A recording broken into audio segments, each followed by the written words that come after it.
सुप्रभात। तो आज का विषय है तवज्जो रूहानी। तवज्जो रूहानी। देखिए, श्री रामकृष्ण परमहंस जी कहा करते थे कि समुद्र में एक तरह की सीप होती है जो हमेशा मुंह खोले हुए पानी के ऊपर तैरा करती है। स्वाति नक्षत्र में जो पानी बरसता है उसकी एक बूंद जब उसके मुंह में पड़ जाती है तो वह अपना मुंह फौरन बंद करके पानी में की तह में चली जाती है और फिर ऊपर नहीं आती। बिल्कुल इसी तरह से उपदेश के मोती यानी गौहरे हिदायत का हाल है कि प्यासी श्रद्धालु साधक भी अपने गुरु से दीक्षा मंत्र के रूप में पानी की एक बूंद पाकर साधना के अथाह सागर में डूब जाता है और फिर किसी की तरफ मुंह नहीं करता। तो जब गुरु की कृपा दृष्टि और आंतरिक तवज्जो से जिज्ञासु या अभ्यासी के दिल में मालिक के नाम और याद का मंत्र जाग उठता है और दिल में सूरत लगाकर आनंद में महव होने लगता है तो इसी को बीज मंत्र कहते हैं। जब इस दिल की अवस्था या आंतरिक दिल के साधन करने से उसमें बल आ जाता है और उसके प्रभाव से अपने मन आदि की कमजोरियां साफ होने लगती हैं तो इसी को शक्ति मंत्र कहते हैं।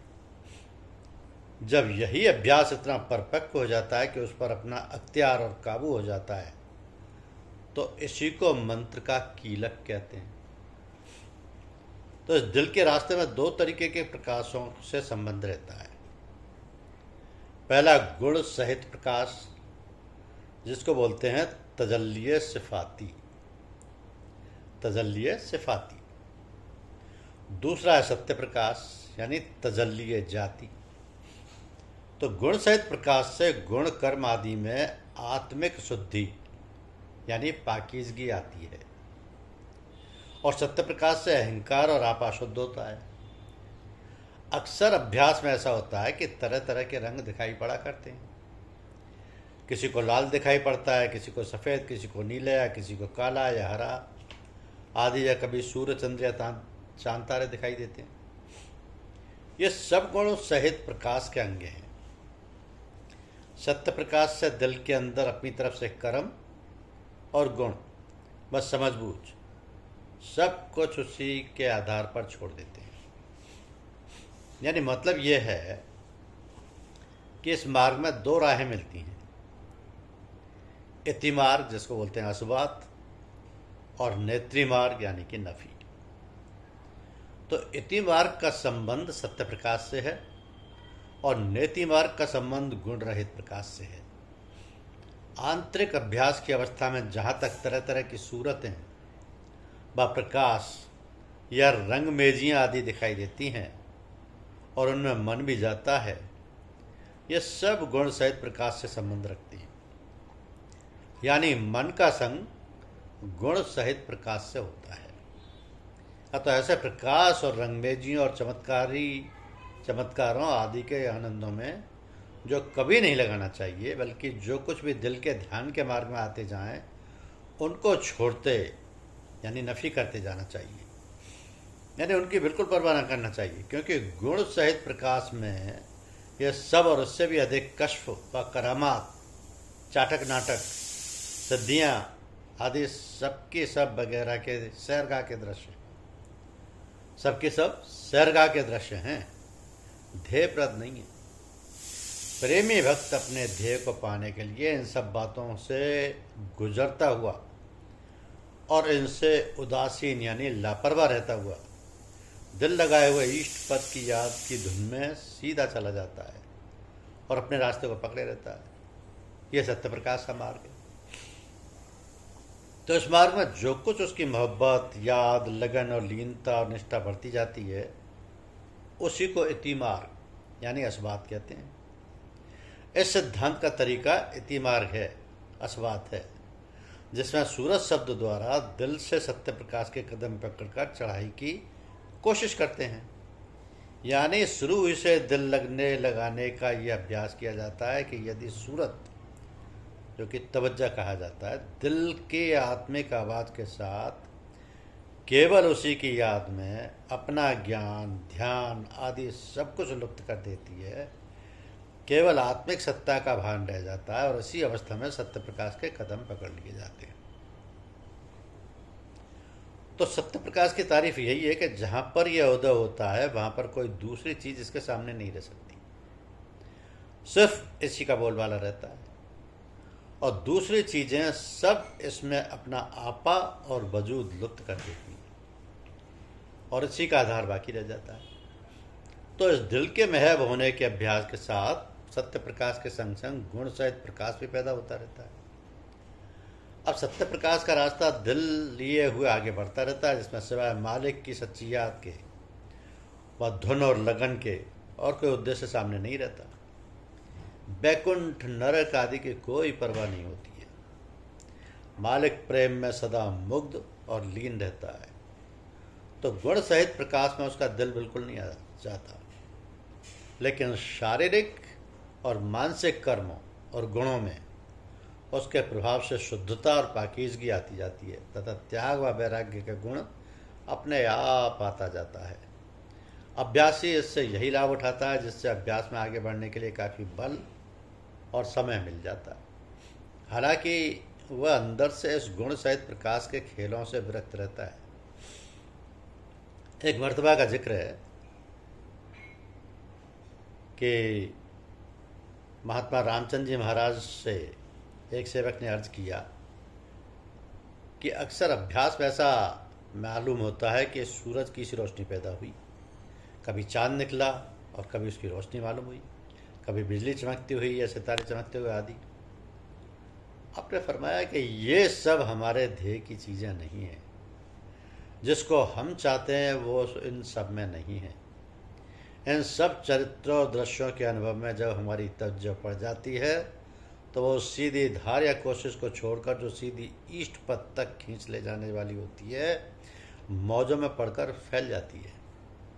आंतरिक सूरत केवल्य वहदत से अनेकत्व में पड़ जाती है।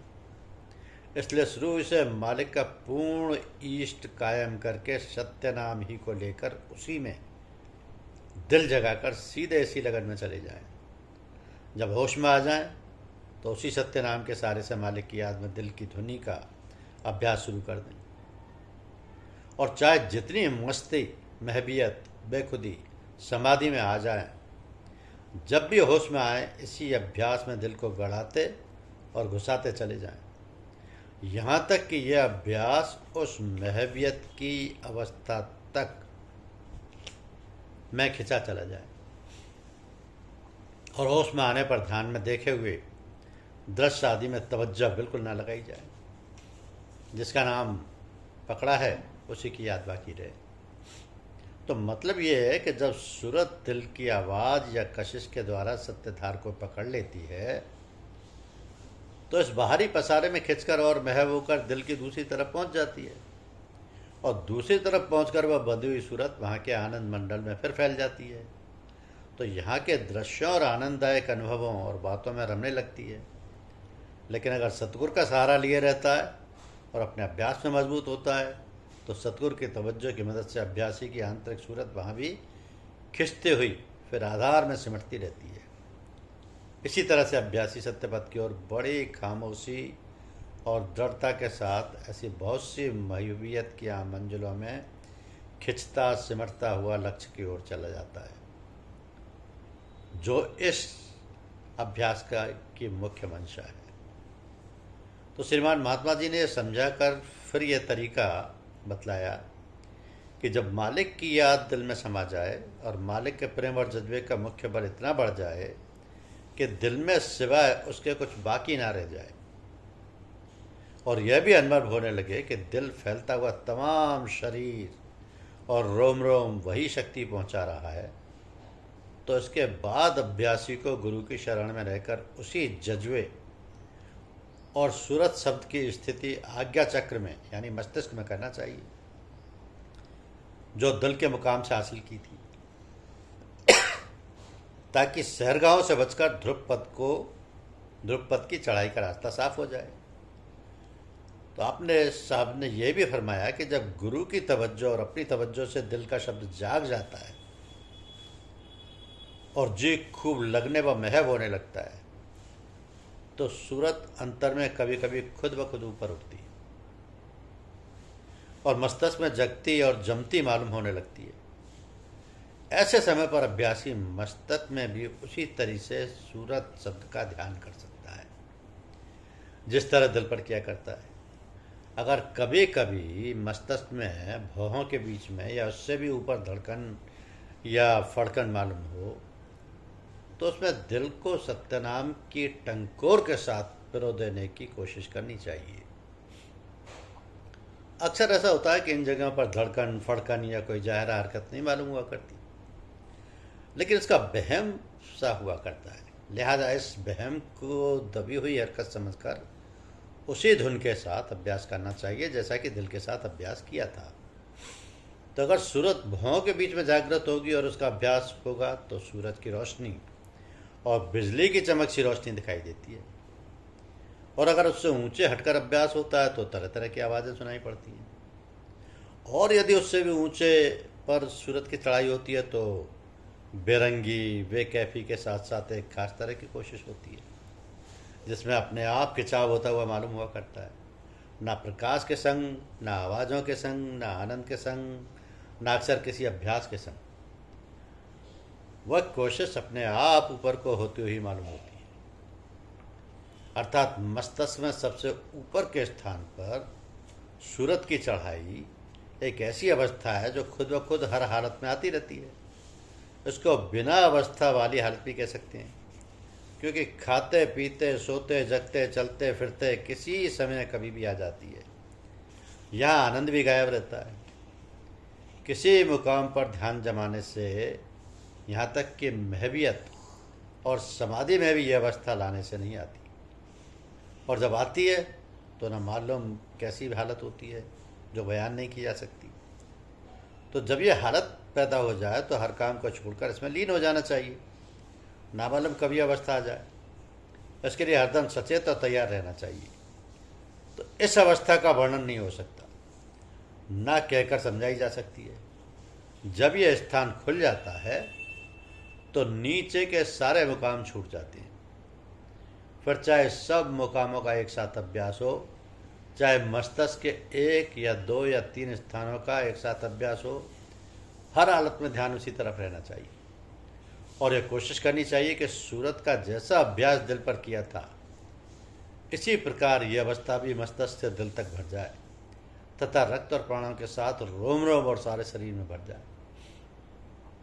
तो जिस प्रकार रोशनी की धार सीधी बहा करती है, लेकिन उसका फैलाव भी संग संग चारों ओर गोलाकार होता रहता है, और जिस तरह पानी की धार सीधी बहते हुए भी उसके बहाव का पाठ चारों तरफ फैलता रहता है आदि आदि, ठीक उसी तरह आत्मा की धार सीधी उतरती हुई बहती हुई जाती है, परंतु साथ साथ उसका फैलाव सारे शरीर में भी व्यापक रहता है।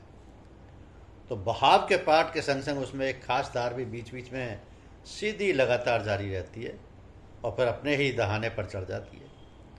तो इस शरीर में आत्मा की बैठक के स्रोत फिर से बहोंद अर्थात चोटी के पास होता है। इसके शुद्ध प्रकाश की धार जो वहाँ से फूटकर बह निकलती है, उसी को आत्मिक धार, आत्मिक सूरत और तवज्जो रूहानी कहते हैं। इसके शुद्ध प्रकाश की धार जो वहाँ से फूटकर बह निकलती है, उसी को आत्मिक धार, आत्मिक सूरत या तवज्जो रूहानी कहते हैं। शरीर उसके पाठ का स्थान है, और जो प्रकाश की गर्मी व चैतन्यता कुल शरीर में फैलती है, ये सब उसी असल धार की छाया यानी कि अवसी सूरत है, अक्सी सूरत है ये कहें, यानी कुल शरीर में फैलती हुई ये सब उसी असल धार की छाया अक्सी सूरत है। तो इस फैलाव में धारों की सूरतें भी दिखाई देती हैं जो उसी पाठ में खेला और दौड़ा करती। तो इसका मतलब ये हुआ कि इसकी शुद्ध प्रकाश की धार जो वहाँ से फूट कर बह निकलती है, उसी को आत्मिक धार, आत्मिक सूरत या तवज्जो रूहानी कहा जाता है। यह है तवज्जो रूहानी। धन्यवाद, शुक्रिया।